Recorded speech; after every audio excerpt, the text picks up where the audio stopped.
પૈસો આવે ને એટલે એની જોડે એની બહેનપણી આવે ને આવે. શું થયું? બહુ પૈસો આવ્યો ને એટલે દેવરાજ ઇન્દ્રને સંપત્તિ આવી એટલે સંપત્તિની જોડે એની ખાસ બહેનપણી આવી, જીગરી, બિલવ્ડ, એના વગર રહી જ ના શકે, BFF. શું કહે છે? સંપત્તિની BFF કોણ છે? કુસંગ. આવ્યા વગર રે નહીં અને નહીં. કુસંગ થયો, કુબુદ્ધિ થઈ. દેવરાજ ઇન્દ્રએ ગુરુ બૃહસ્પતિનો અનાદર કર્યો અને બધી સંપત્તિ નષ્ટ થઈ.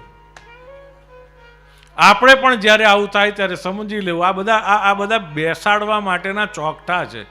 આ બનેલી ઘટના છે, ખાલી કથિત વાર્તા નથી, તથા કથિત વાર્તા નથી. બનેલી ઘટના છે, પ્રસંગો છે.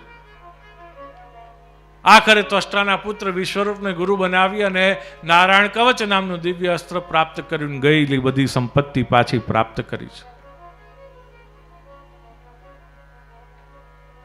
પણ ખબર પડી કે મને જે આપે એ બીજાને કેમ આપે? ના મળવું જોઈએ.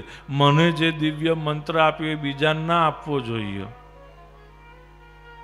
કોકને મંત્ર આપતો હોય ને એ વખતે તમે ઊભા હો ને તમે સાંભળીએ જાઓ ને તો એવું નહીં સમજવાનું કે આ તમે પણ કરવા મળશો, તમને ફાયદો થઈ જશે એના જેવું.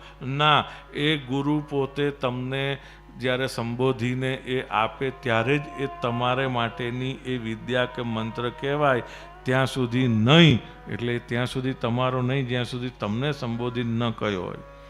એટલે બધું આમ ચાલુ નહીં પડી જવાનું. ઇન્સ્ટામાં ને યુટ્યુબ પર બધું આજકાલ તો જે હોય તે બધું ફરવા મળ્યું છે ને. અહીંયા 876 લીલા અક્ષરથી લખી નાખજો એટલે પૈસા ખૂટશે જ નહીં.